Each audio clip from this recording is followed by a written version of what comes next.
여러분, 안녕하세요. 오늘은 서양 철학의 아버지 플라톤의 명언을 통해 2400년이 지난 지금도 여전히 빛나는 삶의 지혜를 만나보겠습니다. 플라톤은 기원전 427년 아테네에서 태어나 스승 소크라테스에게 배우고 제자 아리스토텔레스를 가르쳤습니다. 그는 단순히 철학자가 아니라 인간의 삶과 영혼, 정의와 사랑에 대해 가장 깊이 사유한 현자였습니다. 오늘 여러분과 함께 나눌 30가지 명언은 단순한 격언이 아닙니다. 이것은 수천 년을 이어온 인류의 지혜이며 우리 삶을 변화시킬 수 있는 실질적인 교훈입니다. 그럼 지금부터 플라톤이 우리에게 남긴 30가지 삶의 지혜 함께 들어보겠습니다. 첫 번째 명언입니다. 검토되지 않은 삶은 살 가치가 없다.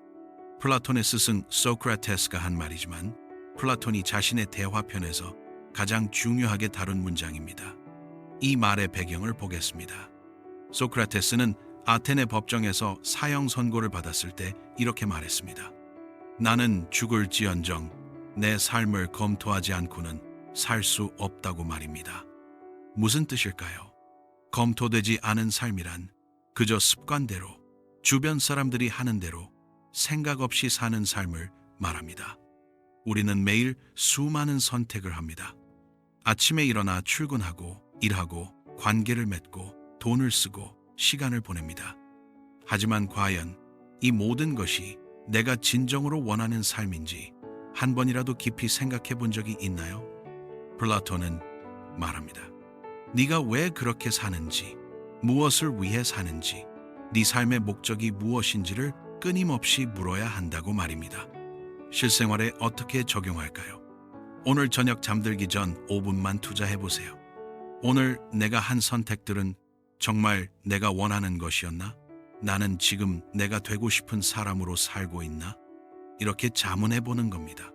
이것이 바로 검토하는 삶입니다. 두 번째 명언입니다. 인생에서 가장 큰 실수는 자신이 실수하고 있다고 생각하지 않는 것이다. 이 말은 자기 과신에 대한 경고입니다. 플라톤은 국가라는 책에서 무지의 가장 위험한 형태는 자신이 안다고 착각하는 것이라고 했습니다. 우리 주변을 보세요. 자신의 판단이 항상 옳다고 생각하는 사람, 자기 방식만 고집하는 사람들이 있습니다. 이들의 공통점은 뭘까요? 바로 자신이 틀릴 수 있다는 가능성 자체를 인정하지 않는다는 겁니다. 플라톤은 이렇게 설명합니다. 진정한 지혜는 내가 모른다는 것을 아는 것이다. 하지만 어리석은 사람은 자신이 모든 것을 안다고 착각한다. 예를 들어볼까요? 직장에서 오랜 경력을 가진 상사가 있습니다. 그는 자신의 방식이 최선이라고 믿고 부하 직원의 새로운 제안을 무시합니다. 결과는 어떻게 될까요? Young and divert. 회사는 변화하는 시대에 뒤처지고 그 상사는 자신이 왜 실패했는지 끝내 이해하지 못합니다. 가정에서도 마찬가지입니다.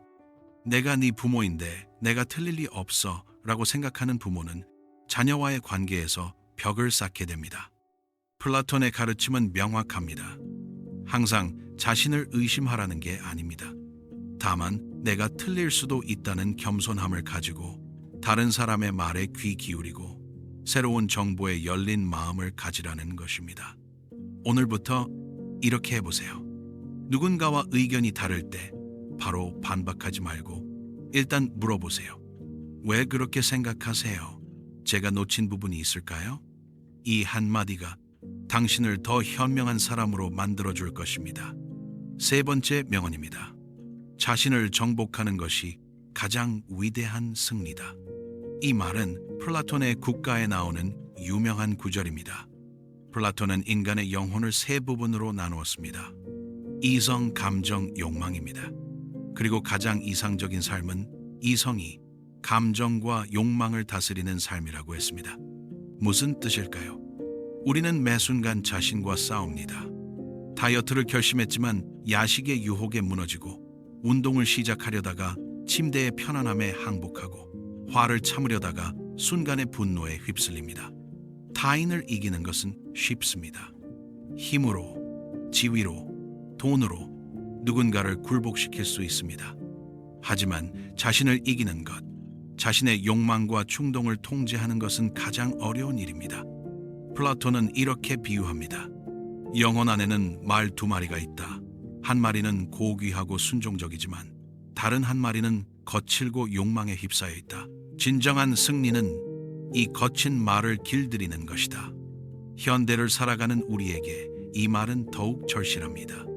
스마트폰의 유혹, 소셜미디어의 끝없는 스크롤, 충동 구매, 즉각적인 쾌락을 추구하는 문화 속에서 우리는 끊임없이 자신과의 전쟁을 치릅니다.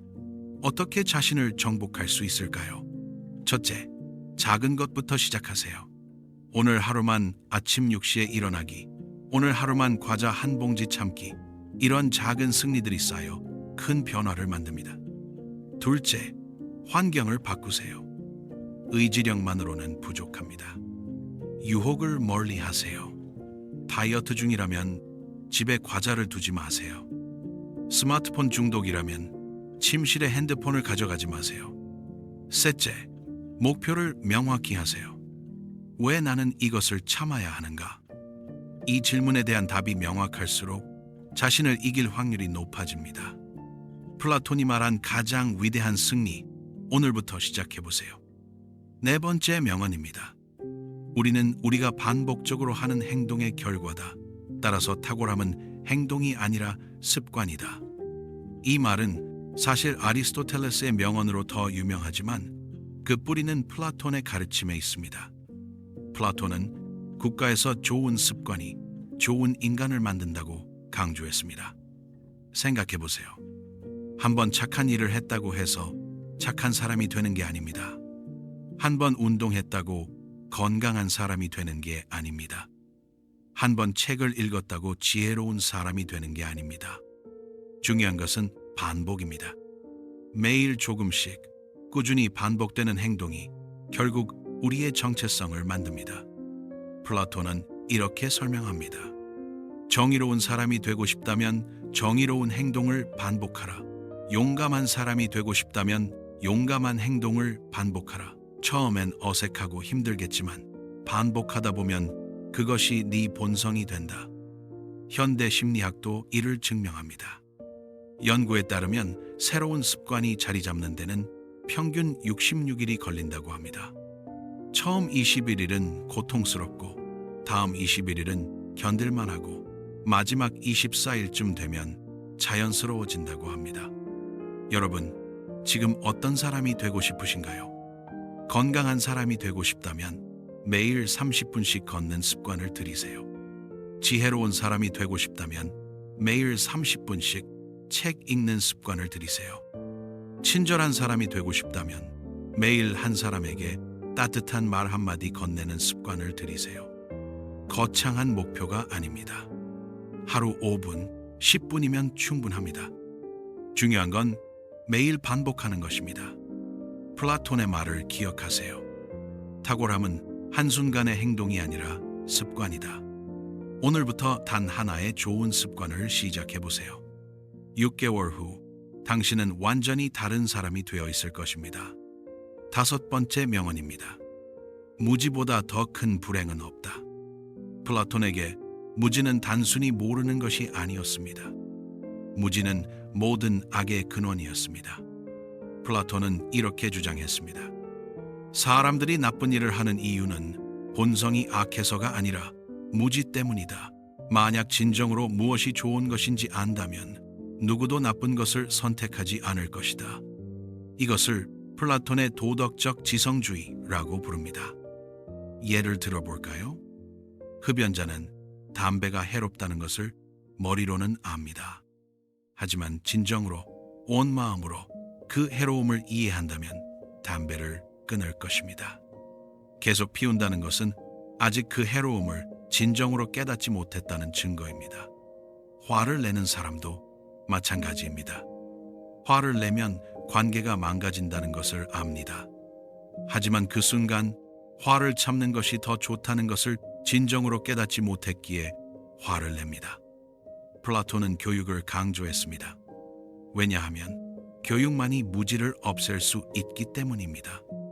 그는 국가에서 이상적인 나라는 철학자가 왕이 되거나 왕이 철학을 배워야 한다고 주장했습니다. 현대 사회를 보세요. 많은 문제들의 뿌리는 무지입니다. 환경 파괴, 차별, 편견, 갈등, 이 모든 것들은 사람들이 제대로 알지 못하기 때문에 발생합니다. 그렇다면 우리는 어떻게 해야 할까요? 첫째, 배움을 멈추지 마세요. 나이와 상관없이, 직업과 상관없이 끊임없이 배우는 사람이 되세요. 책을 읽고 다큐멘터리를 보고 다양한 사람들과 대화하세요. 둘째, 자신의 무지를 인정하세요.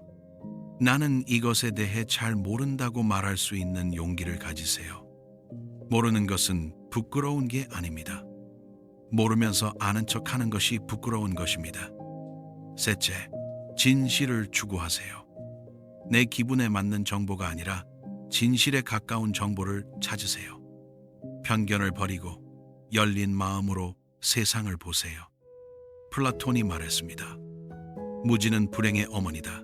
하지만 배움은 행복으로 가는 길이다. 오늘부터 조금씩 배워나가세요. 그것이 당신을 더 나은 사람으로, 더 행복한 사람으로 만들어줄 것입니다. 여섯 번째 명언입니다. 배움의 시작은 경이감이다. 플라톤은 테이타토스라는 대화편에서 이렇게 말했습니다. 철학은 경이감에서 시작된다. 사람들이 놀라워하고 궁금해할 때 비로소 배움이 시작된다. 어린 아이들을 보세요. 그들은 모든 것에 놀라워합니다. 저 구름은 왜 떠 있어요? 별은 왜 반짝여요? 새는 왜 날 수 있어요? 끊임없는 질문, 끝없는 호기심, 이것이 바로 경이감입니다. 하지만 어른이 되면서 우리는 이 경이감을 잃어버립니다. 세상의 모든 것이 당연해 보이기 시작합니다. 해가 뜨는 것도, 꽃이 피는 것도, 사람이 태어나는 것도 모두 그저 일상이 되어버립니다. 플라톤은 경고합니다. 경이감을 잃는 순간 우리는 배움을 멈춘다. 그리고 배움을 멈추는 순간 우리는 늙기 시작한다. 역사를 보세요. 위대한 발견을 한 과학자들은 모두 어린아이 같은 호기심을 가진 사람들이었습니다.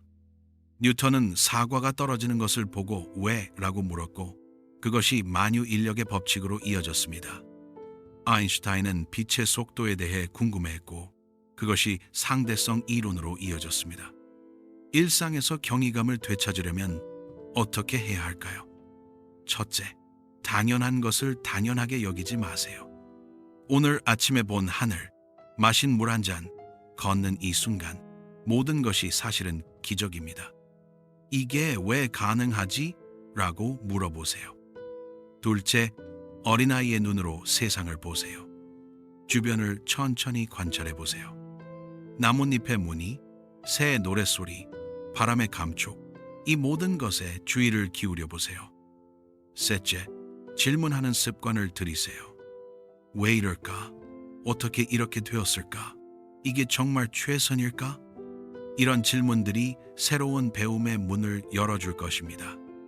플라톤이 말한 경이감, 그것은 단순한 감정이 아닙니다. 그것은 삶을 풍요롭게 만드는 태도이며 늙지 않는 정신의 비결입니다. 오늘 하루 한 가지만이라도 경이로운 눈으로 바라보세요. 그 순간 여러분의 삶은 다시 활기를 띠기 시작할 것입니다. 일곱 번째 명언입니다. 우리가 쉽게 얻은 것은 가치가 없다. 플라톤은 국가에서 교육과 덕의 습득에 대해 이야기하며 이 원리를 강조했습니다. 땀 흘리지 않고 얻은 것은 진정한 소유가 아니다라고 말입니다. 현대사회는 빠르고 쉬운 것을 추구합니다. 다이어트는 약으로, 공부는 족집게 과외로, 성공은 로또로 이루려 합니다. 하지만 플라톤은 묻습니다. 그렇게 얻은 것이 과연 진정한 가치가 있을까? 왜 힘들게 얻은 것이 더 가치 있을까요? 첫째, 과정 속에서 우리는 성장하기 때문입니다. 산을 오르는 과정에서 우리의 체력이 길러지듯 어려움을 극복하는 과정에서 우리의 능력과 인격이 성장합니다. 둘째, 노력한 만큼 소중히 여기기 때문입니다. 공짜로 받은 옷은 쉽게 버리지만 몇 달 동안 돈을 모아 산 옷은 소중히 다룹니다. 자신의 땀과 시간이 담긴 것은 그 자체로 의미가 있습니다. 셋째, 지속 가능하기 때문입니다. 로또로 번 돈은 쉽게 날아가지만 자신의 능력으로 번 돈은 계속해서 벌어들일 수 있습니다. 플라톤은 이렇게 비유합니다. 진리를 찾는 것은 동굴에서 햇빛으로 나가는 것과 같다. 처음엔 눈이 부셔 고통스럽지만 그 과정을 견딘 자만이 진정한 빛을 볼 수 있다. 이것은 플라톤의 유명한 동굴의 비유입니다. 쉬운 길을 택하면 동굴 안의 그림자만 보며 살게 됩니다. 하지만 고통스러운 길을 택하면 진짜 세상을 볼 수 있게 됩니다. 현대를 살아가는 우리에게 이 말은 무엇을 의미할까요? 자녀 교육에서 쉽게 원하는 것을 다 들어주는 것이 사랑이 아닙니다. 노력해서 얻게 하는 것이 진정한 교육입니다. 직장에서 쉬운 일만 찾는 사람은 성장하지 못합니다. 어렵고 도전적인 과제를 맡았을 때 비로소 실력이 뽐니다. 인간 관계에서 쉽게 얻은 관계는 쉽게 깨집니다. 시간과 노력을 들여 쌓은 관계만이 진정한 우정이 됩니다. 오늘 당신 앞에 두 가지 길이 있습니다. 쉽고 편한 길과 힘들지만 의미 있는 길. 플라톤의 가르침을 기억하세요. 쉽게 얻은 것은 가치가 없습니다. 힘들게 얻은 것만이 진정으로 당신의 것이 됩니다. 8번째 명언입니다. 현명한 사람은 말할 때를 알고 어리석은 사람은 말해야 할 때를 모른다. 플라톤은 프로타고라스에서 소피스트들을 비판하며 이 주제를 다뤘습니다. 소피스트들은 말을 잘하지만 정작 중요한 순간에 침묵해야 할지 말해야 할지를 모르는 사람들이었습니다. 말은 강력한 도구입니다. 말 한마디로 사람을 살리기도 하고 죽이기도 합니다. 말 한마디로 전쟁이 일어나기도 하고 평화가 찾아오기도 합니다. 플라톤은 이렇게 말합니다. 진정한 지혜는 많이 아는 것이 아니라 언제 말하고 언제 침묵할지를 아는 것이다. 우리 주변을 보세요. 말이 많은 사람들이 있습니다. 끊임없이 자신의 이야기를 하고 자신의 의견을 주장하고 다른 사람의 말을 끊습니다. 하지만 그들의 말이 과연 의미가 있을까요? 반대로 평소에는 말이 적지만 중요한 순간에 딱 한마디로 상황을 정리하는 사람들이 있습니다. 이들이 진정으로 현명한 사람들입니다. 언제 말해야 할까요? 첫째, 진실을 말해야 할 때입니다. 거짓이 판치는 곳에서 진실을 말하는 것은 용기 있는 행동입니다. 둘째, 누군가를 격려해야 할 때입니다. 힘들어하는 사람에게 따뜻한 말 한마디는 세상을 바꿉니다. 셋째, 불의를 바로잡아야 할 때입니다. 침묵이 악을 돕는 순간이 있습니다. 그때는 용기 내어 말해야 합니다. 언제 침묵해야 할까요? 첫째, 화가 났을 때입니다. 화난 상태에서 한 말은 나중에 후회하게 됩니다. 잠시 침묵하고 마음을 가라앉힌 후 말하세요. 둘째, 확실하지 않을 때입니다. 잘 모르는 것에 대해 아는 척하는 것은 어리석습니다. 잘 모르겠습니다라고 말하는 것이 더 현명합니다. 셋째, 상대방이 들을 준비가 안 되었을 때입니다. 아무리 좋은 말도 듣는 사람이 준비되지 않으면 소용없습니다. 때를 기다리는 것도 지혜입니다. 플라톤의 스승 소크라테스는 이렇게 말했습니다. 우리에게는 귀가 2개, 입이 하나인 이유가 있다. 말하기보다 듣기를 2배로 하라는 뜻이다. 오늘부터 이렇게 해보세요. 말하기 전에 3초만 생각해보세요. 지금 이 말이 꼭 필요한가? 이 말이 도움이 될까? 침묵이 더 나은 선택은 아닐까? 이 작은 습관이 당신을 현명한 사람으로 만들어줄 것입니다. 9번째 명언입니다. 교육의 목적은 선과 악을 분별하는 능력을 기르는 것이다. 플라톤에게 교육은 단순히 지식을 전달하는 것이 아니었습니다. 그것은 영혼을 변화시키는 과정이었습니다. 국가에서 플라톤은 이렇게 말합니다. 교육은 항아리에 물을 채우는 것이 아니라 불을 지피는 것이다. 무슨 뜻일까요? 단순히 정보를 머릿속에 넣는 것이 교육이 아니라 스스로 생각하고 판단할 수 있는 능력을 기르는 것이 진정한 교육이라는 뜻입니다. 현대 교육을 보세요. 많은 경우 암기 위주의 교육이 이루어집니다. 시험을 위해 공식을 외우고 점수를 위해 정답을 암기합니다. 와. 하지만 그것이 과연 진정한 교육일까요? 플라톤은 반문합니다. 그 지식으로 무엇이 옳고 그른지 판단할 수 있는가? 그 지식으로 더 나은 사람이 되었는가? 진정한 교육은 세 가지를 가르칩니다. 첫째, 생각하는 법을 가르칩니다. 주어진 정보를 비판적으로 분석하고 스스로 판단하는 능력을 기릅니다. 왜? 라는 질문을 끊임없이 던지게 합니다. 둘째, 선을 추구하는 마음을 기릅니다. 지식은 도구일 뿐입니다. 그 도구를 어떻게 사용할지, 무엇을 위해 사용할지를 가르치는 것이 더 중요합니다. 셋째, 덕을 실천하는 용기를 줍니다. 무엇이 옳은지 아는 것과 실제로 행동하는 것은 다릅니다. 교육은 실천하는 용기를 길러주어야 합니다. 플라톤은 이렇게 비유합니다. 교육은 동굴에서 햇빛으로 이끄는 과정이다. 처음엔 어둠에 익숙해서 빛이 고통스럽지만 결국 진리를 보게 된다. 부모로서, 교사로서, 어른으로서 우리가 할 일은 무엇일까요?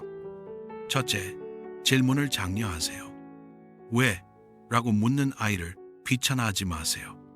그것이 바로 배움의 시작입니다. 둘째, 모범을 보이세요. 100번의 말보다 한 번의 행동이 더 강력한 교육입니다. 당신이 옳다고 생각하는 것을 실천하는 모습을 보여주세요.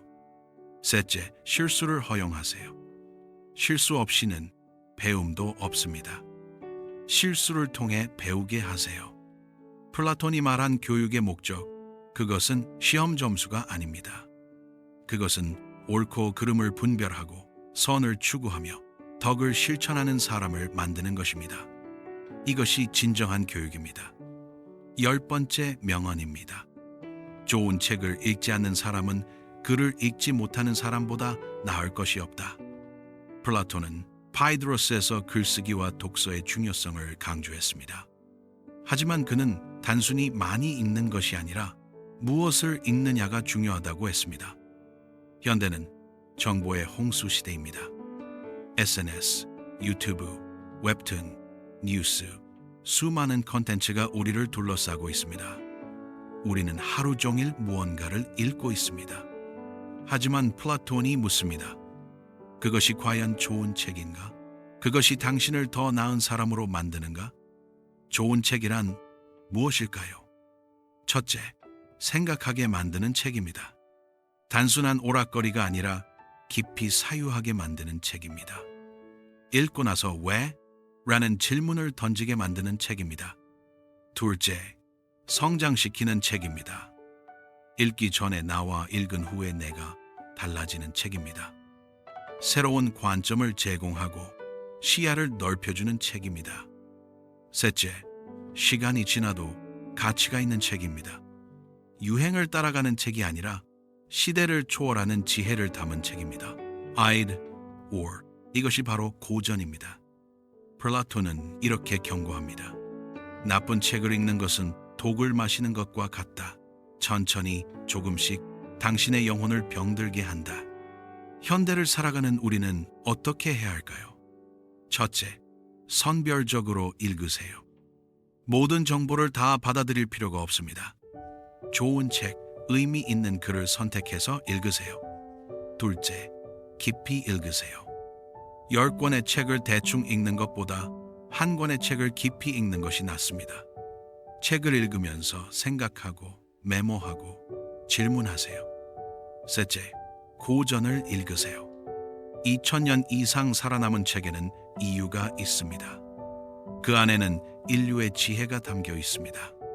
넷째, 읽은 것을 실천하세요. 책에서 배운 것을 삶에 적용하지 않으면 그것은 그저 글자의 나열일 뿐입니다. 플라톤 자신도 수많은 책을 썼습니다. 국가 향연, 파이드로스, 메논 등 30여 편의 대화편을 남겼습니다. 그가 이 책들을 쓴 이유는 단순히 지식을 전달하기 위함이 아니었습니다. 독자들을 더 나은 사람으로 만들기 위함이었습니다. 오늘부터 한 가지 결심을 해보세요. SNS 스크롤하는 시간을 줄이고 좋은 책 한 권을 펴보세요. 한 달에 한 권만이라도 좋습니다. 플라톤이 말했듯이 좋은 책을 읽는 것은 단순한 취미가 아닙니다. 그것은 당신의 영혼을 살찌우는 양식입니다. 11번째 명언입니다. 정의란 각자가 자기 몫을 하는 것이다.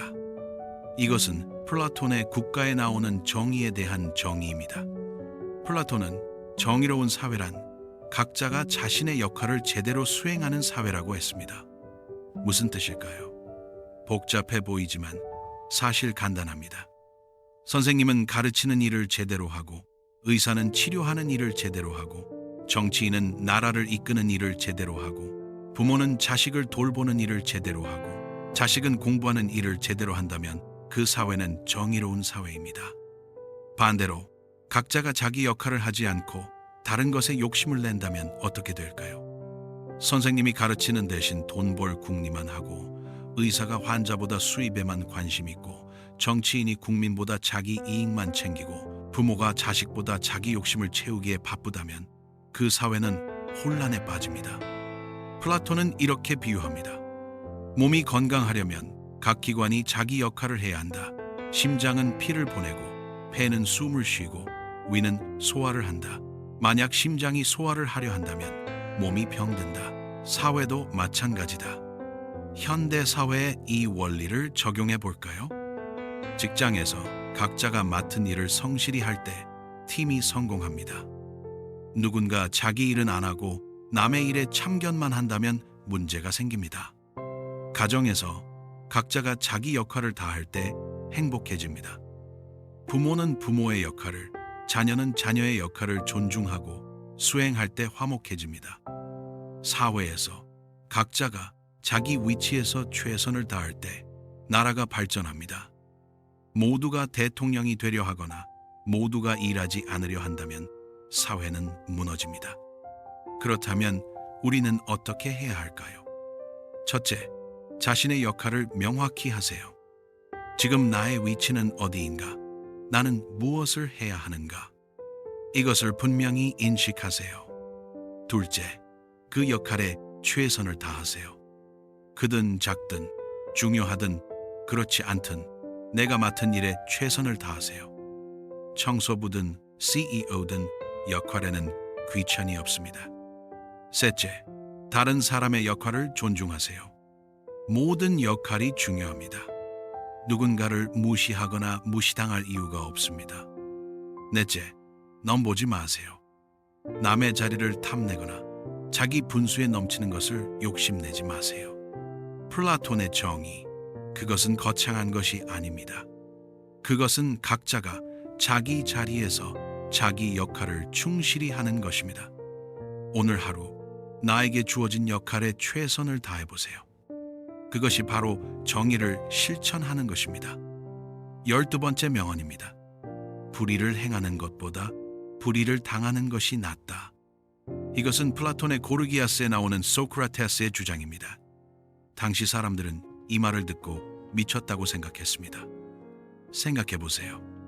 누가 손해를 보고 싶어 할까요? 누가 억울하게 당하고 싶어 할까요?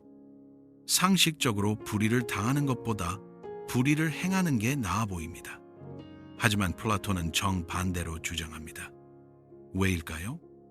플라톤은 이렇게 설명합니다. 불의를 당하면 몸이 다치지만 불의를 행하면 영혼이 다친다. 몸의 상처는 치유되지만 영혼의 상처는 평생 간다. 불의를 행한다는 것은 자신의 인격을 파괴하는 행위입니다.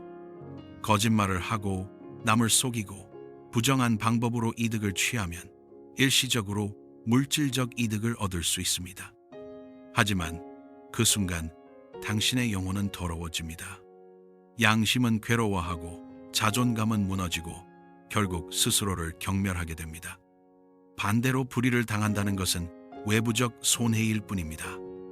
돈을 잃거나 명예가 손상되거나 물리적 피해를 입을 수 있습니다. 하지만 당신의 영혼은 깨끗합니다. 양심은 평안하고 자존감은 유지되고 스스로를 존중할 수 있습니다. 역사를 보세요. 불의한 방법으로 권력을 잡은 독재자들, 부정한 방법으로 부자가 된 사람들, 그들은 겉으로는 성공해 보이지만 내면은 공허하고 불안합니다. 밤에 편히 잠들지 못하고 항상 의심하고 결국 불행하게 생을 마감합니다. 반대로 억울하게 당했지만 올바르게 산 사람들은 어떨까요? 소크라테스 자신이 그 예입니다. 그는 억울하게 사형을 당했지만 마지막 순간까지 자신의 신념을 지켰고 2400년이 지난 지금까지 존경받습니다. 현실적으로 이것을 어떻게 받아들여야 할까요? 물론 불의를 당하지 않는 것이 가장 좋습니다. 정의롭게 살면서 손해도 보지 않는 것이 이상적입니다. 하지만 만약 선택해야 한다면, 만약 불의를 행하지 않으면 손해를 볼 수밖에 없는 상황이라면 어떻게 해야 할까요? 플라톤은 단호하게 말합니다. 손해를 감수하라. 내 영혼을 지켜라. 직장에서 부정한 방법으로 승진할 기회가 왔습니다. 거절하면 손해를 봅니다. 하지만 당신의 양심은 지킬 수 있습니다. 사업에서 속여서 큰 돈을 벌 기회가 왔습니다. 거절하면 가난할 수 있습니다. 하지만 당신의 자존감은 지킬 수 있습니다. 플라톤의 이 명언은 우리에게 묻습니다. 당신은 무엇이 더 중요한가? 일시적인 이득인가? 아니면 영원한 영혼의 평안인가? 답은 분명합니다. 불의를 행하는 것보다 불의를 당하는 것이 낫습니다. 13번째 명언입니다. 좋은 사람들이 정치에 참여하지 않으면 나쁜 사람들에게 지배당하는 벌을 받게 된다. 플라톤의 국가에 나오는 유명한 경고입니다. 많은 선량한 사람들이 말합니다. 정치는 더럽고 복잡하고 스트레스 받는 일이야. 나는 조용히 내 일이나 하겠어. 이 말이 틀렸을까요? 아닙니다. 정치가 어렵고 복잡한 것은 사실입니다. 하지만 플라톤은 경고합니다. 그렇게 무관심하면 결국 나쁜 사람들이 권력을 잡는다. 그리고 그들의 잘못된 결정으로 선량한 사람들이 고통받는다. 역사가 이를 증명합니다. 좋은 사람들이 침묵하고 방관할 때 독재자가 등장했습니다. 선량한 시민들이 무관심할 때 부패한 정치인들이 득세했습니다. 그 결과는 어땠을까요? 전쟁, 가난, 억압, 바로 그 선량한 사람들이 가장 큰 피해를 입었습니다. 플라톤은 이렇게 설명합니다. 권력을 원하지 않는 사람이 권력을 가져야 한다. 왜냐하면 권력을 탐하는 사람은 자신의 이익을 위해 권력을 사용하지만 권력을 원하지 않는 사람은 공공의 이익을 위해 권력을 사용하기 때문이다. 그렇다면 정치에 참여한다는 것은 무엇을 의미할까요? 꼭 정치인이 되라는 뜻일까요? 아닙니다. 정치 참여에는 여러 형태가 있습니다. 첫째, 투표하는 것입니다. 가장 기본적이지만 가장 중요한 참여입니다. 내 표 하나로 뭐가 바뀌겠어? 라고 생각하는 순간 민주주의는 무너집니다. 둘째, 관심을 가지는 것입니다. 정치인들이 무엇을 하는지 지켜보세요. 그들의 공약과 실제 행동을 비교해보세요. 셋째, 목소리를 내는 것입니다. 잘못된 것을 보면 침묵하지 마세요. 청원하고 항의하고 의견을 표현하세요. 넷째, 작은 곳에서부터 참여하는 것입니다. 국가 정치만이 정치가 아닙니다.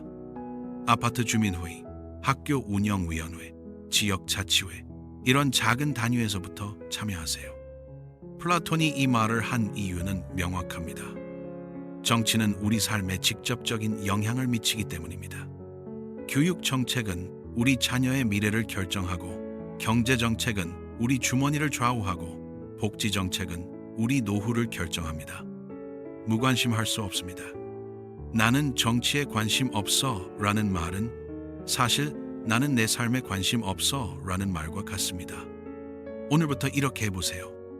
일주일에 한 번 30분만 투자해서 뉴스를 보고 정치 상황을 파악해 보세요. 다가오는 선거에서 후보자들의 공약을 비교해 보세요. 작은 참여라도 시작해 보세요. 플라톤의 경고를 기억하세요. 좋은 사람들이 무관심하면 나쁜 사람들에게 지배당하는 벌을 받게 됩니다. 14번째 명언입니다. 덕은 지식이다. 이것은 플라톤 철학의 핵심 원리 중 하나입니다. 많은 사람들이 이 말을 듣고 고개를 갸웃합니다. 덕이 지식이라고? 착한 마음을 가지는 것과 지식은 다른 거 아닌가? 플라톤은 단호하게 말합니다. 아니다. 진정으로 무엇이 좋은 것인지 안다면 나쁜 것을 선택할 이유가 없다. 무슨 뜻일까요? 예를 들어 설명하겠습니다. 어떤 사람이 거짓말을 합니다. 왜 거짓말을 할까요? 그 순간 거짓말이 자신에게 이익이 될 거라고 생각하기 때문입니다. 하지만 진정으로 안다면, 거짓말의 결과가 얼마나 나쁜지 안다면 거짓말하지 않을 것입니다. 도둑질도 마찬가지입니다.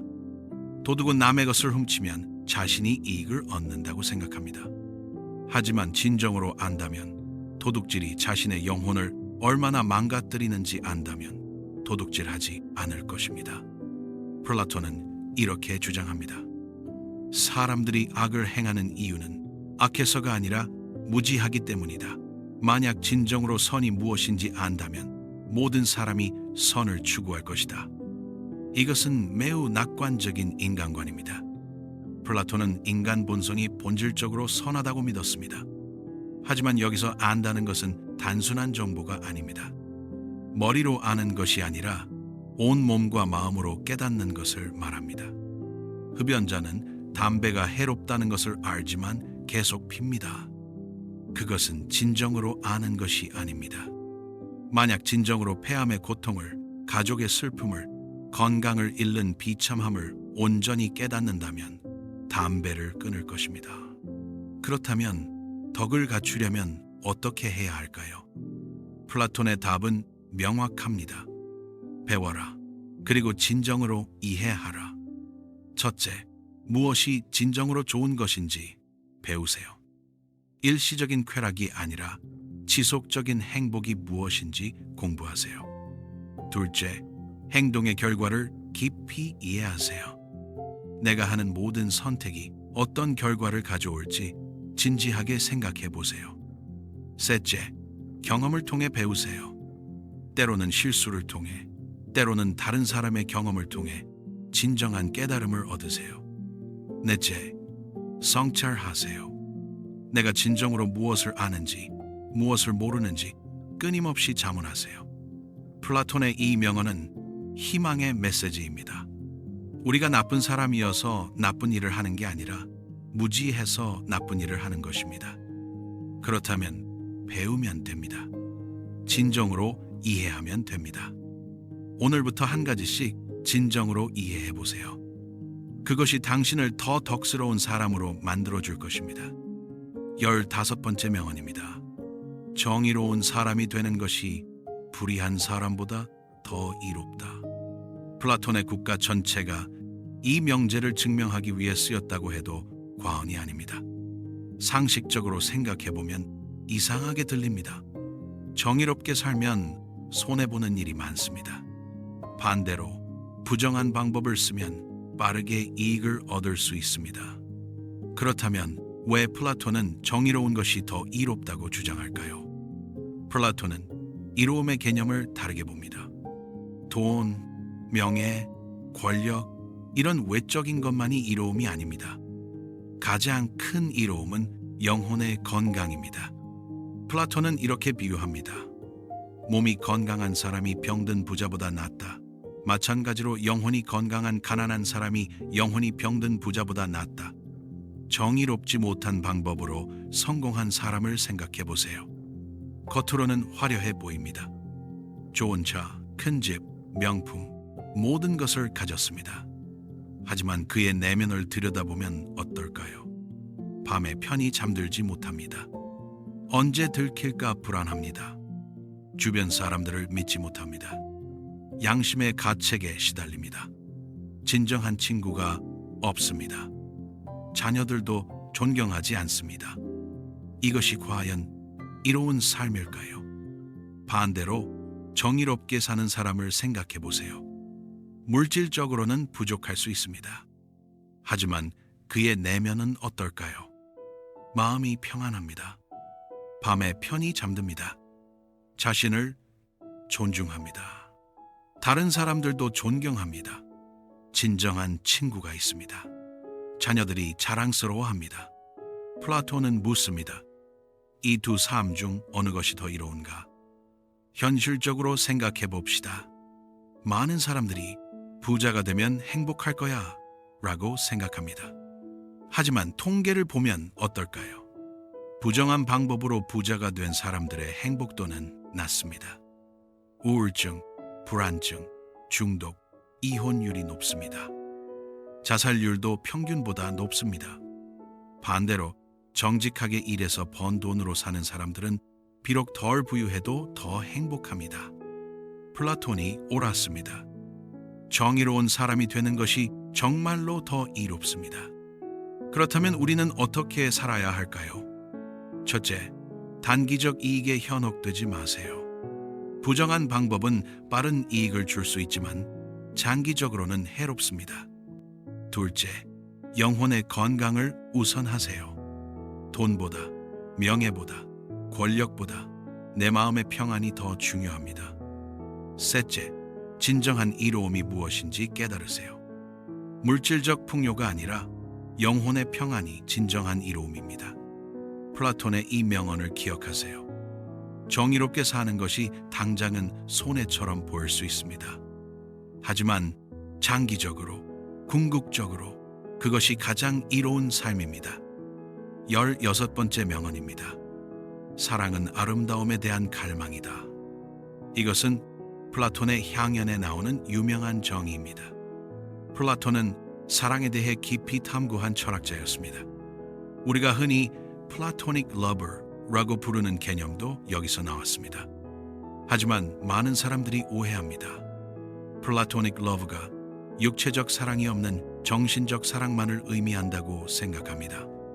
플라톤이 말한 사랑은 그보다 훨씬 깊고 넓은 개념입니다. 플라톤은 사랑의 단계가 있다고 했습니다. 첫 단계는 육체적 아름다움에 대한 사랑입니다. 우리는 아름다운 얼굴, 멋진 몸매에 끌립니다. 이것은 자연스러운 시작입니다. 두 번째 단계는 영혼의 아름다움에 대한 사랑입니다. 시간이 지나면서 우리는 상대방의 내면에 끌리게 됩니다. 그 사람의 성품, 가치관, 생각에 매료됩니다. 세 번째 단계는 지식과 지혜에 대한 사랑입니다. 철학, 예술, 진리, 이런 추상적인 아름다움을 사랑하게 됩니다. 네 번째이자 최고 단계는 아름다움 그 자체에 대한 사랑입니다. 이것은 모든 개별적 아름다움을 넘어선 궁극적 아름다움에 대한 사랑입니다. 이게 무슨 뜻일까요? 플라톤은 말합니다. 진정한 사랑은 끊임없이 더 높은 단계로 올라간다. 한 사람의 아름다운 몸에서 시작하지만 결국 모든 아름다움의 원천을 향해 나아간다. 현실적으로 이것을 어떻게 이해할까요?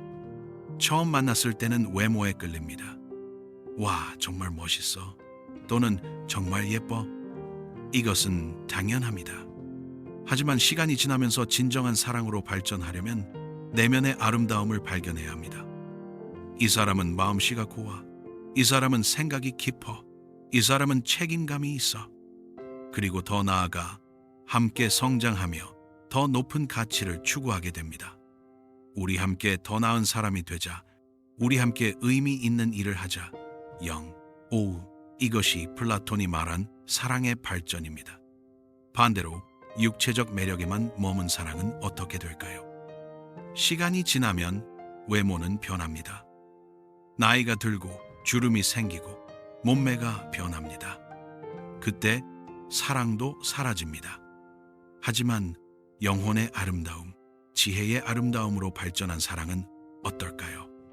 시간이 지날수록 더 깊어집니다. 나이가 들수록 더 성숙해집니다. 평생을 함께 할 수 있습니다. 플라톤의 사랑어는 우리에게 질문합니다. 당신의 사랑은 어느 단계에 있습니까? 만약 단순히 외모에만 끌린다면 그것은 아직 진정한 사랑이 아닙니다. 상대방의 영혼을 사랑하나요?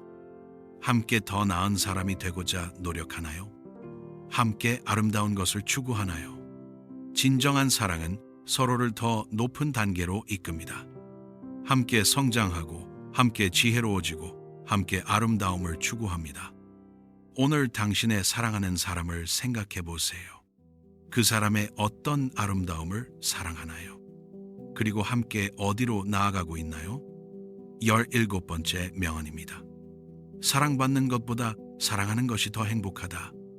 플라톤의 향연에서 소크라테스가 한 말입니다. 이것도 상식과 반대되는 주장입니다. 대부분의 사람들은 생각합니다.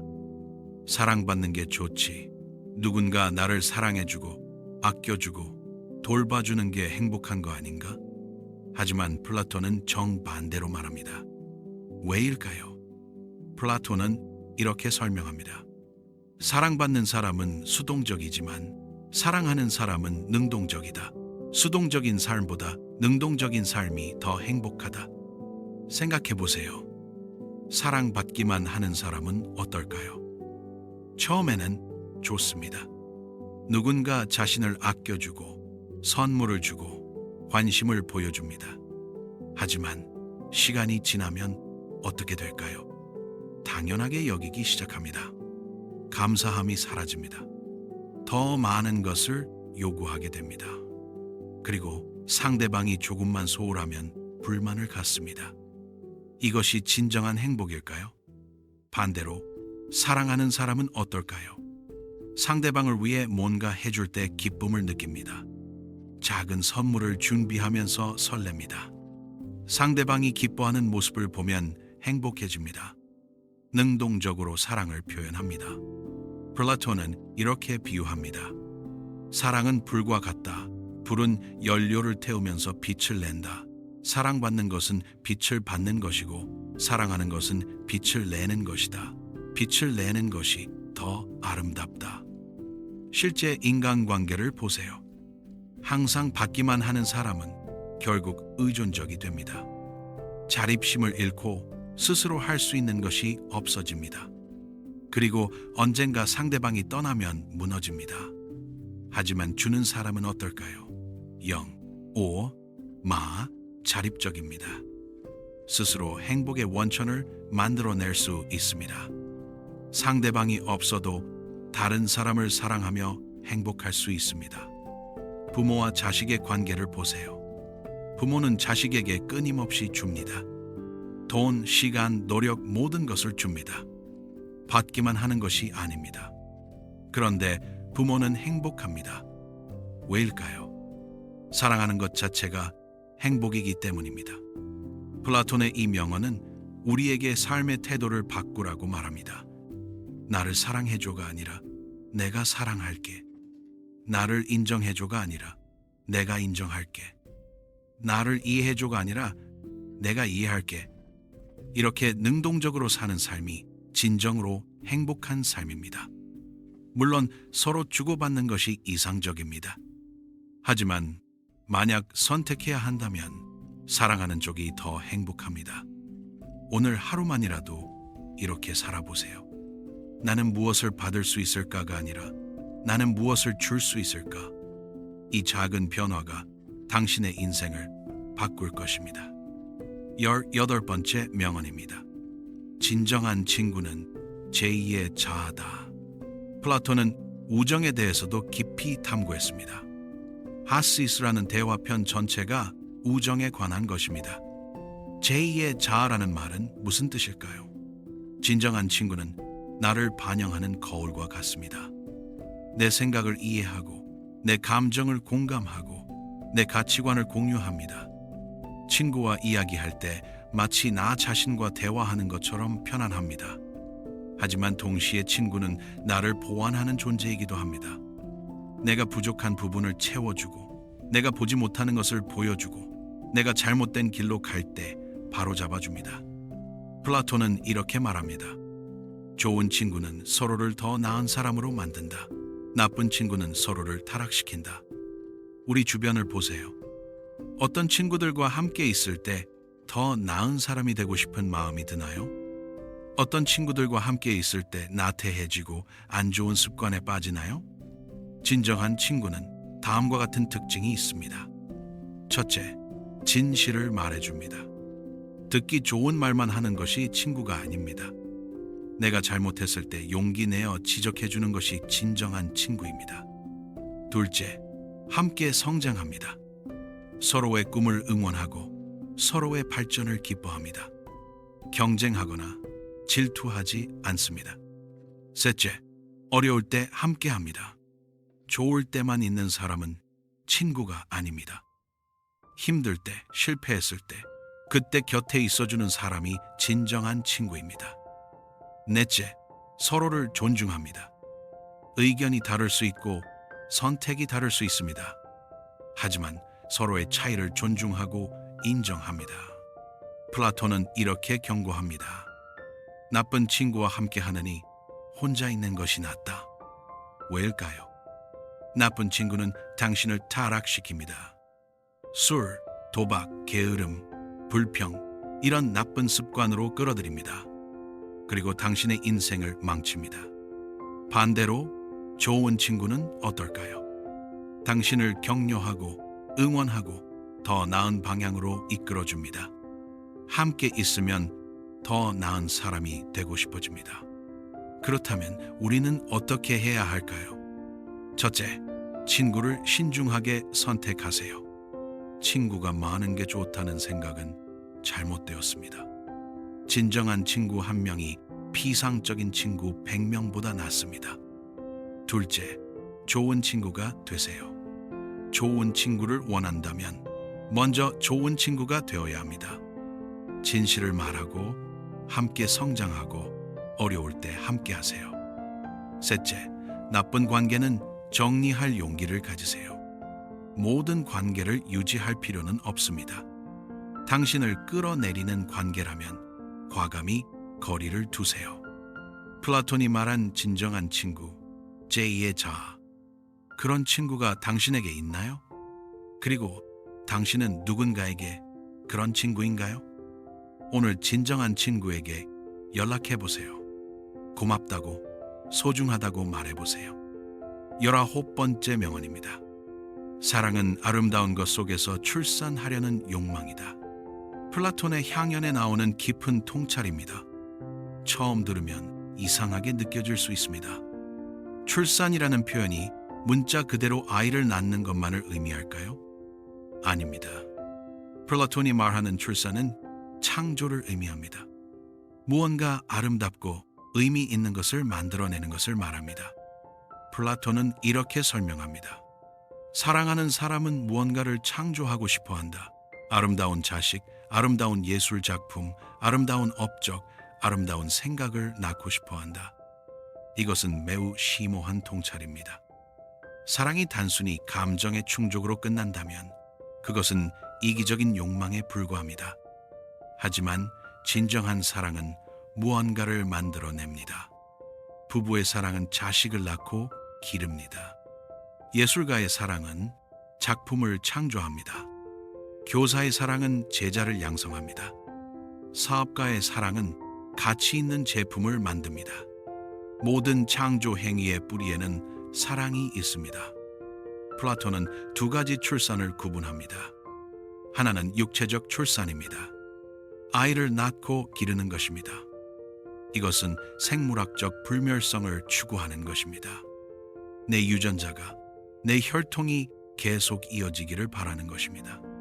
다른 하나는 정신적 출산입니다.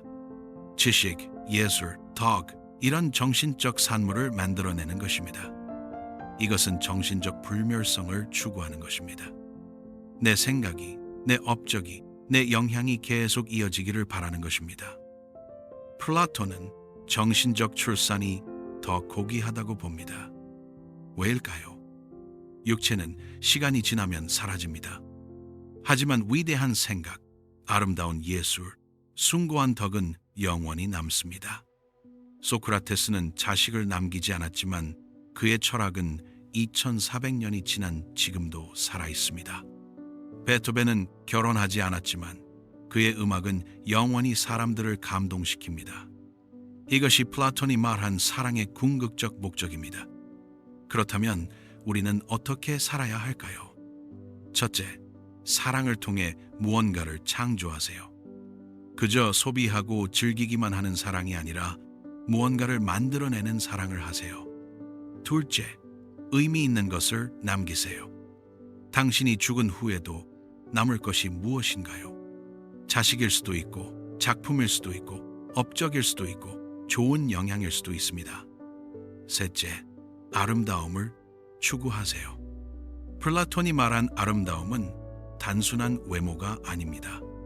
진실, 선, 정의, 이런 숭고한 가치를 말합니다. 넷째, 사랑을 생산적으로 만드세요. 사랑이 단순한 감정으로 끝나지 않게 하세요. 그 사랑으로 무언가 의미 있는 것을 만들어내세요. 플라톤의 이 명언은 우리에게 묻습니다. 당신의 사랑은 무엇을 낳았습니까? 오늘부터 생각해 보세요. 내 사랑으로 무엇을 창조할 수 있을까? 20번째 명언입니다. 선한 사람끼리만 진정한 우정이 가능하다. 플라톤의 트루시스에 나오는 명제입니다. 이것도 논란의 여지가 있는 주장입니다. 나쁜 사람들끼리는 친구가 될 수 없나요? 이렇게 물을 수 있습니다. 플라톤의 답은 명확합니다. 나쁜 사람들끼리는 이해관계로 맺어질 수는 있지만 그것은 진정한 우정이 아니다. 왜일까요? 진정한 우정의 핵심은 신뢰입니다. 하지만 나쁜 사람은 본질적으로 믿을 수 없습니다. 다른 사람을 배신하는 사람은 언제든 나도 배신할 수 있습니다. 플라톤은 이렇게 비유합니다. 도둑들끼리 협력할 수는 있다. 하지만 그들은 서로를 의심한다. 언제 배신할지 모르기 때문이다. 이것이 어떻게 우정일 수 있는가? 실제로 악당들의 세계를 보세요. 조직폭력배, 사기꾼 집단, 부패한 정치인들, 이들 사이에 진정한 우정이 있을까요? 없습니다. 그들은 이익이 있을 때 함께 하지만 위기가 오면 서로를 팔아넘깁니다. 반대로 선한 사람들끼리의 우정은 어떨까요? 첫째, 서로를 믿습니다. 상대방이 나를 배신하지 않을 거라는 확신이 있습니다. 둘째, 서로의 성장을 돕습니다. 상대방이 더 나은 사람이 되기를 진심으로 바랍니다. 셋째, 이해관계가 없어도 관계가 유지됩니다. 돈이 없어도 권력이 없어도 어떤 이익이 없어도 친구입니다. 넷째, 오래 지속됩니다. 일시적인 관계가 아니라 평생의 관계입니다. 플라톤은 이렇게 말합니다. 좋은 사람은 좋은 사람을 알아본다. 비슷한 영혼끼리 끌린다. 우리 주변을 보세요. 당신의 친구들은 어떤 사람들인가요? 정직한 사람들인가요? 아니면 거짓말을 자주 하는 사람들인가요? 성실한 사람들인가요? 아니면 게으른 사람들인가요? 긍정적인 사람들인가요? 아니면 불평만 하는 사람들인가요? 당신의 친구들을 보면 당신을 알 수 있습니다. 왜냐하면 비슷한 사람들끼리 모이기 때문입니다. 그렇다면 우리는 어떻게 해야 할까요? 첫째, 먼저 선한 사람이 되세요. 좋은 친구를 원한다면 먼저 좋은 사람이 되어야 합니다. 둘째, 선한 사람들과 어울리세요. 정직하고 성실하고 긍정적인 사람들을 찾아보세요. 셋째, 나쁜 영향을 주는 관계는 정리하세요. 당신을 나쁜 길로 이끄는 사람들과는 거리를 두세요. 넷째, 우정을 가꾸세요. 진정한 우정은 저절로 유지되지 않습니다. 관심을 기울이고 시간을 투자하고 노력해야 합니다. 플라톤의 이 명언은 우리에게 분명한 메시지를 줍니다. 진정한 우정을 원한다면 선한 사람이 되어야 합니다. 그리고 선한 사람들과 함께 해야 합니다. 오늘부터 자신을 돌아보세요. 나는 좋은 친구를 가질 자격이 있는 사람인가? 21번째 명언입니다. 용기는 무엇을 두려워해야 하고 무엇을 두려워하지 말아야 하는지를 아는 것이다. 플라톤의 라켓스에 나오는 용기에 대한 정의입니다. 많은 사람들이 용기를 오해합니다.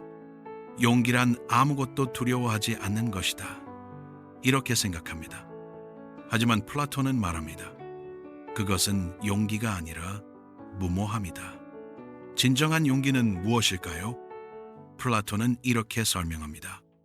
용감한 사람은 두려워해야 할 것과 두려워하지 말아야 할 것을 구분할 줄 안다. 예를 들어볼까요? 불이한 명령을 거부하는 것은 용감한 행동입니다. 비록 직장을 잃을 수 있지만 양심을 지키는 것이 더 중요하기 때문입니다. 이것은 두려워하지 말아야 할 것입니다. 반대로 위험한 상황에서 무리하게 영웅 행세를 하는 것은 무모함입니다. 자신의 능력을 넘어선 일에 덤비는 것은 용기가 아닙니다. 이것은 두려워해야 할 것입니다. 플라톤은 이렇게 비유합니다.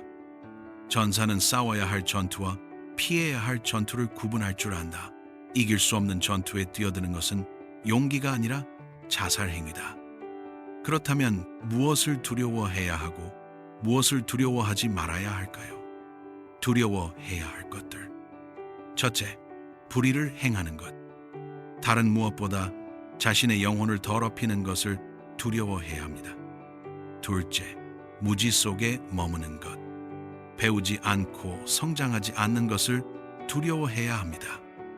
셋째, 나쁜 습관에 빠지는 것. 게으름, 중독, 방탕, 이런 것들을 두려워해야 합니다. 두려워하지 말아야 할 것들. 첫째, 다른 사람의 시선. 옳은 일을 할 때 다른 사람들이 뭐라고 하든 신경 쓰지 마세요. 둘째, 실패. 시도하다가 실패하는 것은 전혀 두려워할 일이 아닙니다. 시도조차 하지 않는 것이 더 나쁩니다. 셋째, 진실을 말하는 것. 비록 불이익을 당할 수 있어도 진실을 말하는 것을 두려워하지 마세요. 넷째, 도움을 요청하는 것. 약해 보일까봐 도움을 요청하지 못하는 것은 어리석습니다. 플라톤의 제자 아리스토텔레스는 이렇게 말했습니다. 용기는 무모함과 비겁함의 중간이다. 너무 두려워하면 비겁해지고 전혀 두려워하지 않으면 무모해집니다. 진정한 용기는 그 중간에 있습니다. 현실적으로 어떻게 적용할까요? 직장에서 부당한 지시를 받았습니다. 거절하면 불이익을 받을 수 있습니다. 하지만 잘못된 일에 가담하는 것이 더 두려운 일입니다. 이때 용기를 내야 합니다. 새로운 도전 앞에 섰습니다. 실패할 수도 있습니다. 하지만 실패 자체는 두려워할 일이 아닙니다. 도전하지 않는 것이 더 두려운 일입니다. 이때 용기를 내야 합니다. 플라톤의 이 명언을 기억하세요. 진정한 용기는 무엇을 두려워하고 무엇을 두려워하지 말아야 하는지를 아는 지혜입니다. 오늘 한번 생각해 보세요. 내가 지금 두려워하는 것이 정말 두려워할 만한 것인가? 아니면 두려워하지 말아야 할 것을 두려워하고 있는 건 아닌가? 22번째 명언입니다. 시작이 가장 중요한 부분이다. 플라톤의 국가에 나오는 간단하지만 강력한 명언입니다. 우리는 종종 완벽한 계획을 세우느라 시작을 미룹니다. 조건이 갖춰지면 시작할게. 준비가 완벽하면 시작할게. 시간이 나면 시작할게. 하지만 플라톤은 말합니다. 완벽한 조건은 오지 않는다. 지금 시작하라. 왜 시작이 가장 중요할까요? 첫째, 시작하지 않으면 아무것도 이루어지지 않기 때문입니다. 아무리 좋은 계획도 실행하지 않으면 그림의 떡입니다. 둘째, 시작하면 길이 보이기 때문입니다. 처음에는 막막해 보여도 한 걸음 내디디면 다음 걸음이 보입니다. 셋째, 시작이 습관을 만들기 때문입니다. 첫 단추를 잘 끼워야 나머지 단추도 잘 끼워집니다. 넷째, 시작하면 동력이 생기기 때문입니다. 정지 상태에서 움직이는 것이 가장 힘듭니다. 하지만 일단 움직이기 시작하면 관성이 생깁니다. 플라톤은 이렇게 비유합니다. 긴 여행도 첫걸음에서 시작된다. 그 첫걸음을 떼지 않으면 어디에도 도달할 수 없다. 우리 주변을 보세요. 책을 쓰고 싶지만 시작하지 못하는 사람들이 많습니다. 나중에 시간이 나면, 더 준비가 되면, 하지만 그 나중에는 영원히 오지 않습니다. 운동을 시작하고 싶지만 미루는 사람들이 많습니다. 다음 주 월요일부터 날씨가 좋아지면, 하지만 그날은 계속 미뤄집니다. 새로운 공부를 시작하고 싶지만 망설이는 사람들이 많습니다. 내가 이 나이에 너무 늦은 건 아닐까? 하지만 시작하기에 늦은 때란 없습니다. 플라톤은 교육에서 특히 시작의 중요성을 강조했습니다. 어린 시절의 교육이 평생을 좌우한다. 좋은 습관으로 시작한 아이는 좋은 사람이 되고, 나쁜 습관으로 시작한 아이는 나쁜 사람이 된다. 하지만 이것은 어린이에게만 적용되는 것이 아닙니다. 어른도 마찬가지입니다. 어떻게 시작하느냐가 결과를 결정합니다. 그렇다면 어떻게 시작해야 할까요? 첫째, 완벽을 기대하지 마세요. 처음부터 완벽할 수 없습니다. 서툴고 어색해도 괜찮습니다. 중요한 것은 시작하는 것입니다. 둘째, 작게 시작하세요. 거창한 목표보다 작고 실현 가능한 것부터 시작하세요. 책 한 권을 쓰려면 한 페이지부터, 마라톤을 뛰려면 5분 걷기부터 시작하세요. 셋째, 오늘 시작하세요. 다음 주, 다음 달이 아니라 오늘, 지금, 이 순간 시작하세요. 넷째, 공개적으로 선언하세요. 다른 사람들에게 당신의 계획을 말하세요. 그러면 책임감이 생겨서 실행할 가능성이 높아집니다. 플라톤 자신도 이 원리를 실천했습니다. 그는 젊었을 때 아카데미아라는 학교를 세웠습니다. 많은 사람들이 네가 무슨 학교를 세워? 라고 비웃었습니다. 하지만 그는 시작했고 그 학교는 900년 동안 존속했습니다. 여러분, 지금 미루고 있는 일이 있나요? 언젠가 하겠다고 생각만 하고 있는 꿈이 있나요? 플라톤의 말을 기억하세요. 시작이 가장 중요한 부분이다. 오늘, 지금, 이 순간 시작하세요. 작은 한 걸음이 위대한 여정의 시작입니다. 23번째 명언입니다. 행동하지 않는 지혜는 무용하다. 플라톤은 단순히 아는 것만으로는 충분하지 않다고 강조했습니다. 많은 사람들이 많은 것을 압니다. 건강하려면 운동해야 한다는 것을 압니다. 성공하려면 열심히 해야 한다는 것을 압니다. 행복하려면 감사해야 한다는 것을 압니다. 하지만 실제로 행동하는 사람은 얼마나 될까요? 0 is. 플라톤은 이렇게 말합니다. 무엇이 옳은지 아는 것만으로는 충분하지 않다. 옳은 것을 실천해야 한다.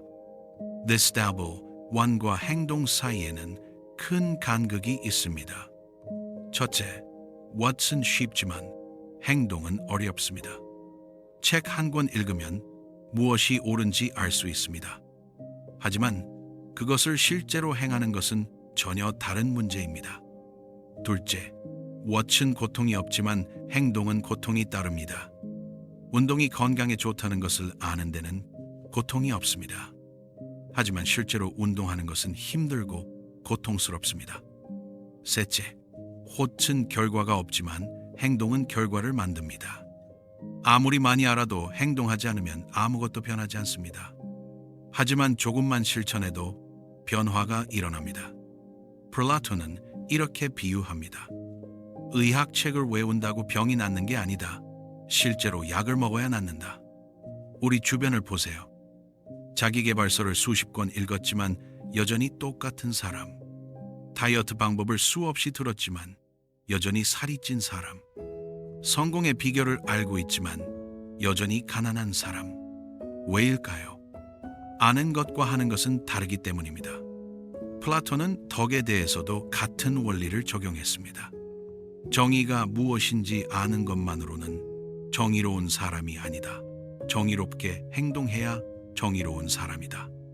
그렇다면 어떻게 오운을 행동으로 옮길 수 있을까요? 첫째, 작은 것부터 실천하세요. 거창한 계획보다 작고 구체적인 행동부터 시작하세요. 건강해지기보다 오늘 10분 걷기가 더 실천 가능합니다. 둘째, 즉시 행동하세요. 나중에는 절대 오지 않습니다. 지금 당장 할 수 있는 작은 행동 하나를 하세요.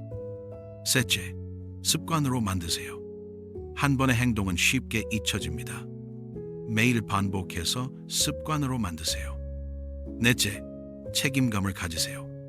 다른 사람에게 약속하거나 기록을 남기세요. 그러면 실천할 가능성이 높아집니다. 다섯째, 결과에 집착하지 마세요. 중요한 것은 완벽한 실행이 아니라 꾸준한 실천입니다.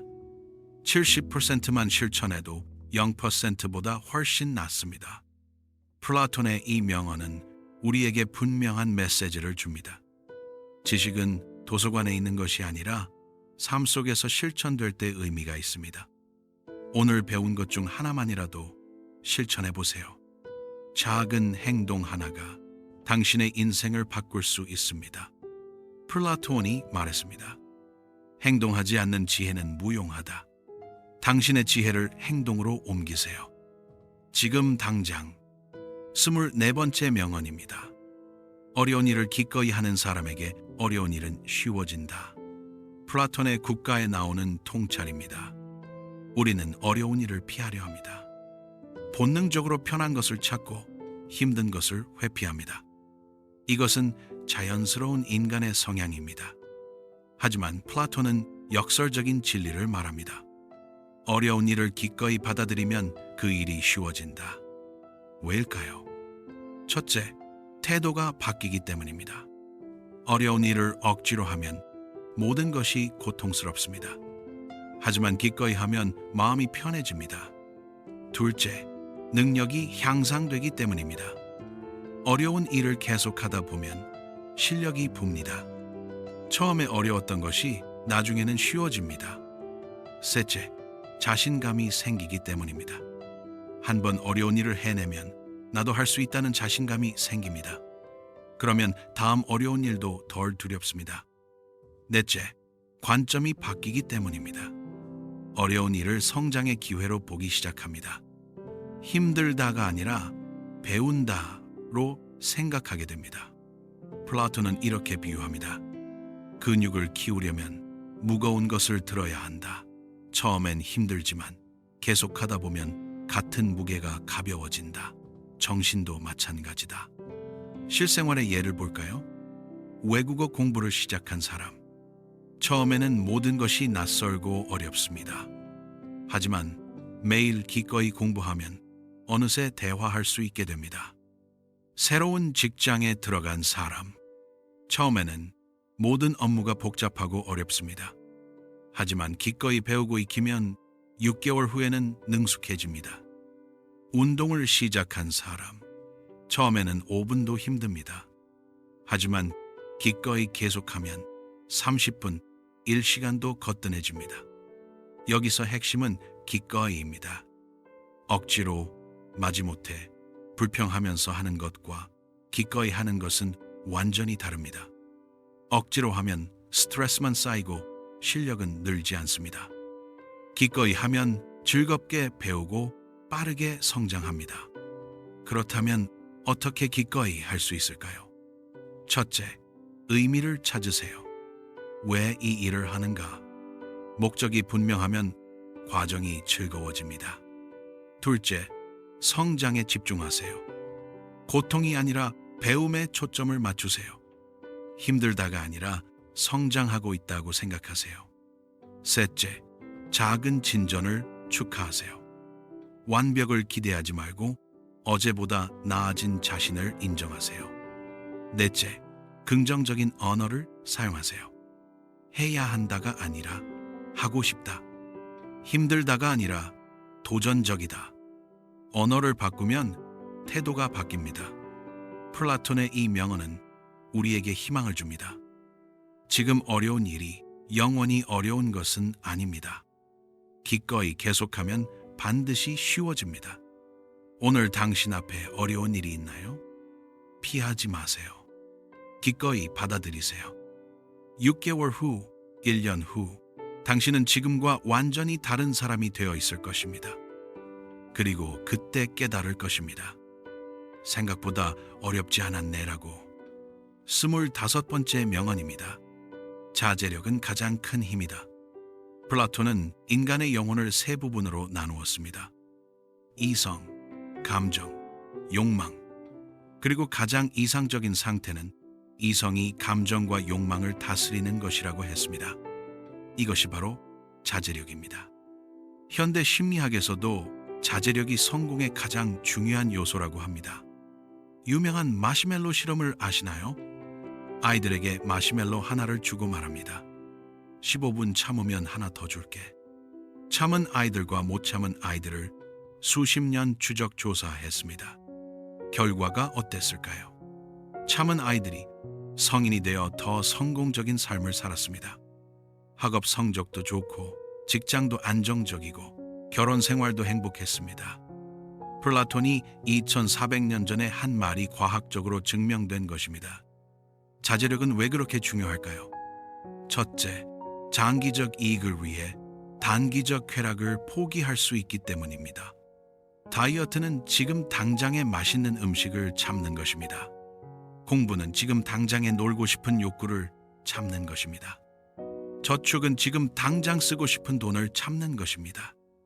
둘째, 충동적인 결정을 피할 수 있기 때문입니다. 화가 났을 때 하는 말, 스트레스 받을 때 하는 선택, 이런 것들은 대부분 후회로 이어집니다. 자제력이 있으면 잠시 멈추고 생각할 수 있습니다.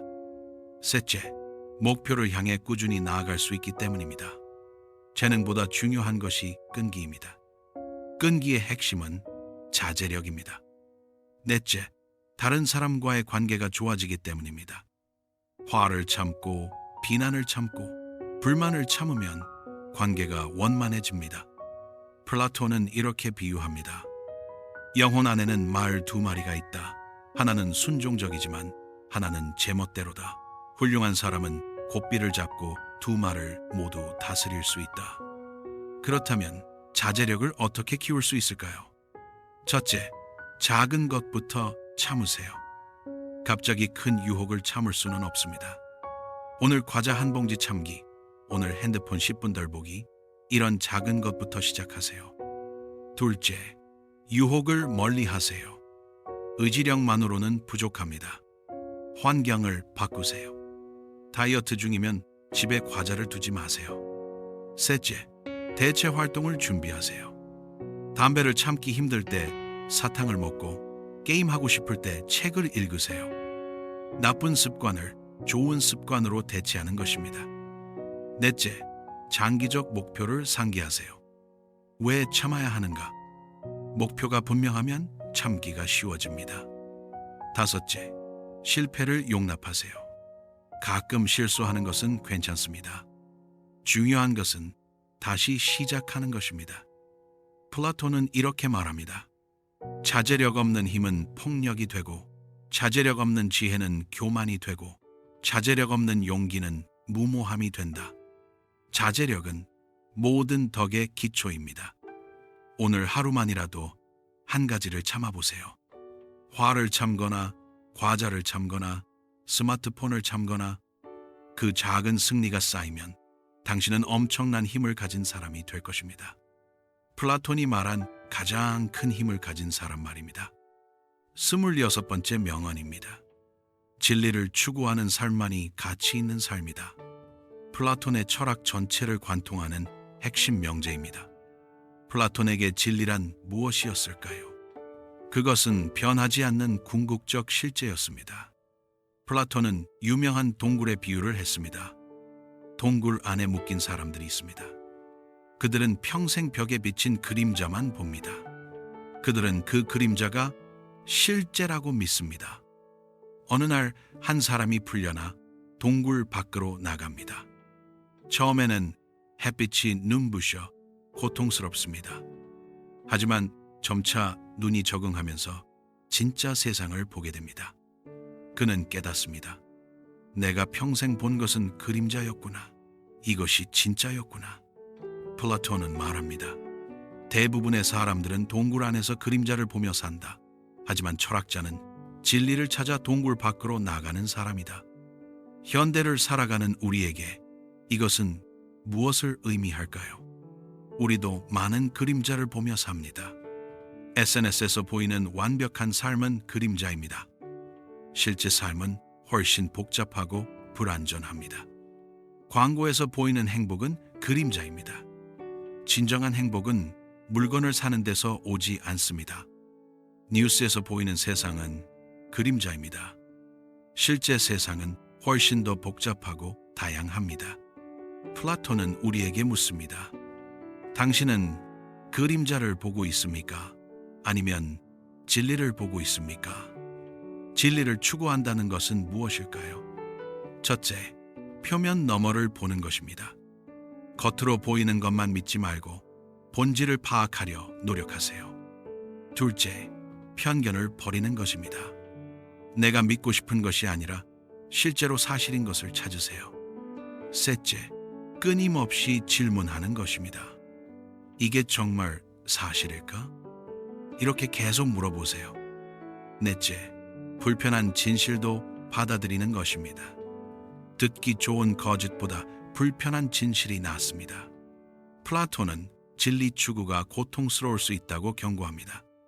동굴에서 나온 사람이 처음에 햇빛에 고통받듯 진리를 찾는 과정은 쉽지 않습니다.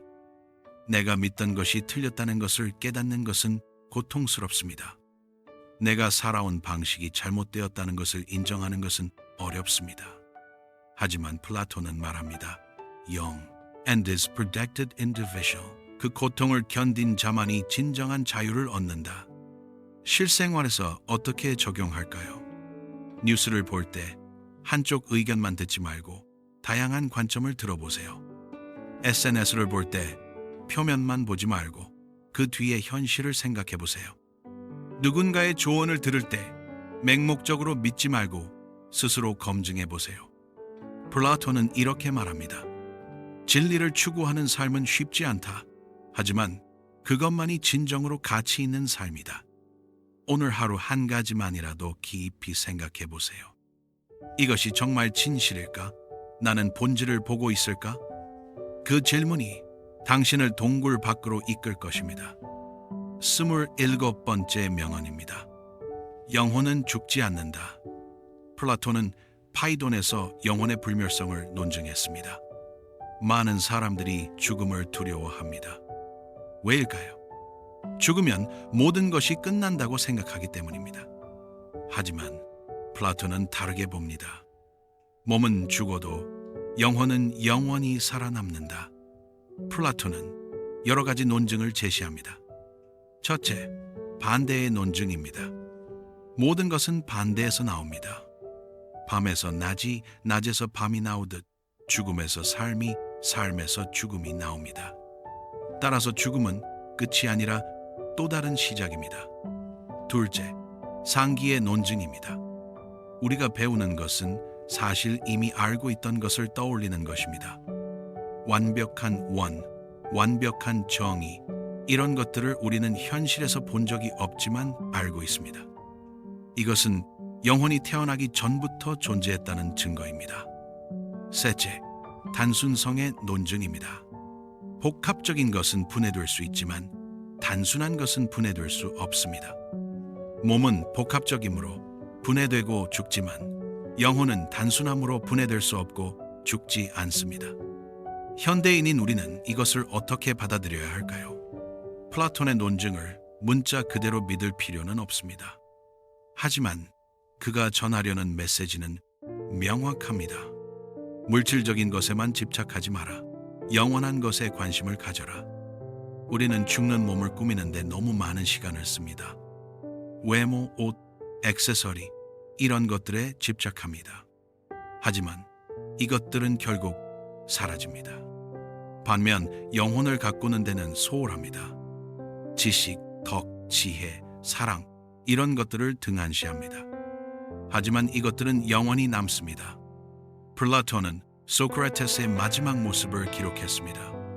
소크라테스는 사형 선고를 받고 독약을 마시기 직전에도 평온했습니다. 제자들이 울자 그는 이렇게 말했습니다. 왜 우는가? 나는 죽는 것이 아니라 진정한 삶으로 가는 것이다. 몸이라는 감옥에서 영혼이 해방되는 것이다. 이것이 플라톤이 전하려는 메시지입니다. 죽음을 두려워하지 말라는 것이 아닙니다. 영원한 것에 가치를 두고 살라는 것입니다. 그렇다면 우리는 어떻게 살아야 할까요? 첫째, 영혼을 가꾸세요. 지식을 쌓고 덕을 키우고 지혜를 구하세요.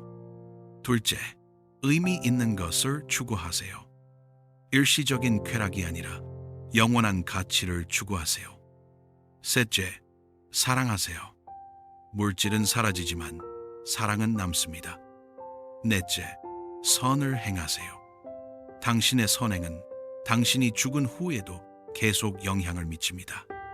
플라톤이 말한 불멸의 영혼, 그것이 문자 그대로 사실인지는 알 수 없습니다. 하지만 한 가지는 분명합니다. 영원한 것을 추구하며 사는 삶이 일시적인 것만 추구하는 삶보다 훨씬 의미 있다는 것입니다. 오늘 무엇에 시간을 쓸지 선택할 때 물어보세요. 이것은 영원한 가치가 있는가? 28번째 명언입니다. 철학하는 것은 죽음을 준비하는 것이다. 플라톤의 파이돈에 나오는 충격적인 문장입니다. 처음 들으면 우울하게 들립니다. 철학이 죽음 준비라고? 그럼 철학은 비관적인 것인가? 아닙니다. 플라톤의 의미는 훨씬 깊습니다.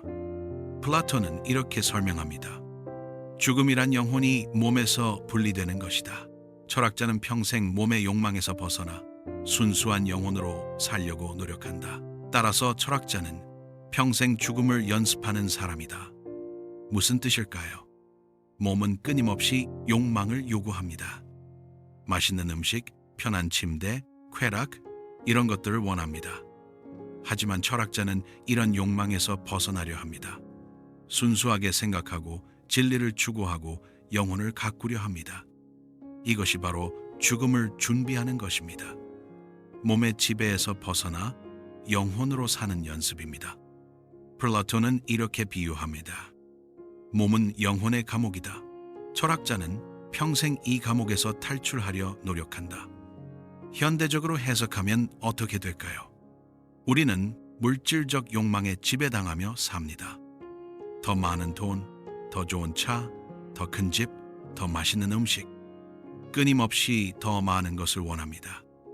하지만 철학하는 사람은 다릅니다. 이것이 정말 중요한가? 이것이 나를 행복하게 하는가? 이렇게 질문합니다. 그리고 깨닫습니다. 진정한 행복은 물질에서 오지 않는다는 것을. 지혜, 덕, 사랑, 의미, 이런 것들이 진정한 행복을 준다는 것을. 플라톤이 말한 죽음을 준비한다는 것은 사실 제대로 살 준비를 한다는 뜻입니다. 죽음을 앞둔 사람에게 물어보세요. 인생에서 가장 중요한 것이 무엇이었나요? 아무도 더 많은 돈을 벌지 못한 것, 더 비싼 차를 사지 못한 것이라고 대답하지 않습니다. 대부분 이렇게 말합니다. 사랑하는 사람들과 더 많은 시간을 보내지 못한 것, 하고 싶은 일을 하지 못한 것, young, worse, 의미 있는 삶을 살지 못한 것. 플라톤이 말하는 철학은 바로 이것입니다. 죽음을 앞두고 후회하지 않을 삶을 사는 것입니다. 그렇다면 어떻게 살아야 할까요? 첫째, 물질적 욕망을 줄이세요. 필요 이상으로 욕심내지 마세요. 단순하게 사세요. 둘째, 진정으로 중요한 것에 집중하세요. 가족, 친구, 사랑, 성장, 의미, 이런 것들에 시간을 투자하세요. 셋째, 매일을 마지막 날처럼 사세요. 오늘이 마지막이라면 무엇을 하겠습니까? 그것을 지금 하세요. 넷째, 후회 없이 살세요. 하고 싶은 말은 지금 하고, 하고 싶은 일은 지금 하세요. 스티브 잡스는 매일 아침 거울을 보며 자신에게 물었다고 합니다. 오늘이 내 인생의 마지막 날이라면 지금 하려는 일을 할 것인가? 며칠 연속 아니요 라는 답이 나오면 그는 무언가를 바꿔야 한다는 것을 알았습니다. 플라톤이 말한 철학, 그것은 죽음을 두려워하는 것이 아닙니다. 죽음을 기억하며 후회 없이 의미 있게 사는 것입니다. 오늘 밤 자기 전에 물어보세요. 오늘 나는 의미 있게 살았는가? 29번째 명언입니다. 아름다움은 진리의 광채다. 플라톤에게 아름다움, 진리, 선은 하나로 연결되어 있었습니다. 우리는 보통 아름다움을 감각적인 것으로만 생각합니다. 예쁜 얼굴, 멋진 풍경, 아름다운 음악. 하지만 플라톤은 더 깊은 아름다움을 말합니다. 진리를 발견하는 순간의 아름다움, 선한 행동의 아름다움, 정의로운 영혼의 아름다움. 플라톤은 이렇게 설명합니다. 진리는 그 자체로 아름답다. 진리를 보는 순간 우리는 그것의 아름다움에 매료된다. 예를 들어볼까요? 수학자가 어려운 문제를 풀었을 때 느끼는 감동. 그것은 단순히 문제를 풀었다는 성취감이 아닙니다. 진리의 아름다움을 본 것입니다. 과학자가 새로운 원리를 발견했을 때 느끼는 경이감. 그것은 단순한 지식의 축적이 아닙니다. 우주의 진리가 가진 아름다움을 경험한 것입니다. 예술가가 완벽한 작품을 만들었을 때 느끼는 희열. 그것은 단순한 창조의 즐거움이 아닙니다. 아름다움의 본질을 표현한 것입니다. 플라톤은 향연에서 아름다움의 사다리를 제시합니다. 첫 단계, 아름다운 몸. 두 번째 단계, 아름다운 영혼. 세 번째 단계, 아름다운 지식. 최고 단계, 아름다움 그 자체. 우리는 처음에는 외적 아름다움에 끌립니다. 하지만 점차 더 깊은 아름다움을 발견하게 됩니다. 그리고 마침내 깨닫습니다. 모든 아름다움의 근원은 하나라는 것을, 그것이 바로 진리라는 것을. 현대를 살아가는 우리에게 이것은 무엇을 의미할까요? 우리는 피상적인 아름다움에 너무 집착합니다. 성형, 메이크업, 필터, 포토샵, 겉모습만 꾸미는데 집중합니다. 하지만 진정한 아름다움은 어디에 있을까요? 정직한 사람의 눈빛에서, 선한 행동을 하는 사람의 표정에서, 진리를 추구하는 사람의 열정에서, 사랑하는 사람을 바라보는 눈빛에서. 이것이 진정한 아름다움입니다. 이것이 플라톤이 말한 진리의 광채입니다. 그렇다면 우리는 어떻게 살아야 할까요? 첫째, 내면의 아름다움을 가꾸세요. 겉모습만큼 내면도 중요합니다. 영혼을 아름답게 만드세요. 둘째, 진리를 추구하세요. 진리를 찾는 과정 자체가 아름답습니다. 셋째, 선을 행하세요. 선한 행동은 그 자체로 아름답습니다. 넷째, 깊은 아름다움을 보는 눈을 기르세요. 표면만 보지 말고 본질을 보세요. 플라톤은 이렇게 말합니다. 진정으로 아름다운 것은 시간이 지나도 변하지 않는다. 외적 아름다움은 시들지만 진리의 아름다움은 영원하다. 오늘 주변을 둘러보세요. 표면의 아름다움이 아니라 진리의 광채를 찾아보세요. 정직한 사람, 선한 행동, 진실한 사랑, 그것이 진정한 아름다움입니다. 마지막 30번째 명언입니다. 선을 알면 선을 행하게 된다. 플라톤 철학의 핵심을 담은 명언으로 우리의 여정을 마무리하겠습니다. 많은 사람들이 말합니다. 나는 무엇이 옳은지 알아. 하지만 실천하기가 어려워.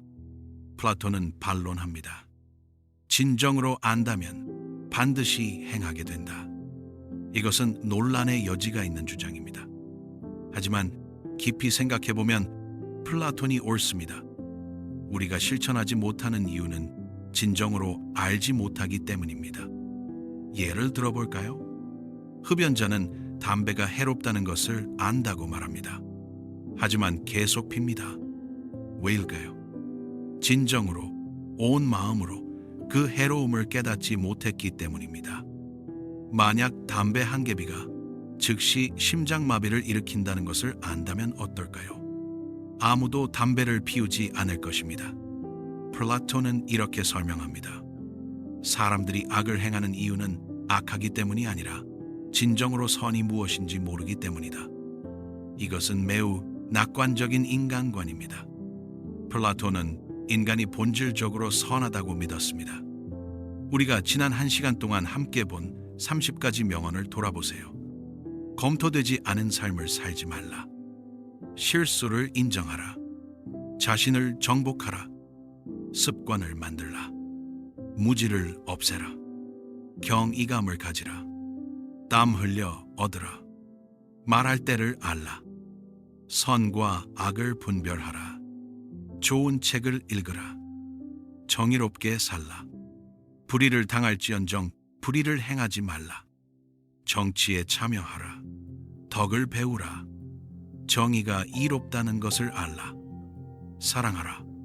사랑하는 것이 더 행복하다. 진정한 친구를 가지라. 창조하라.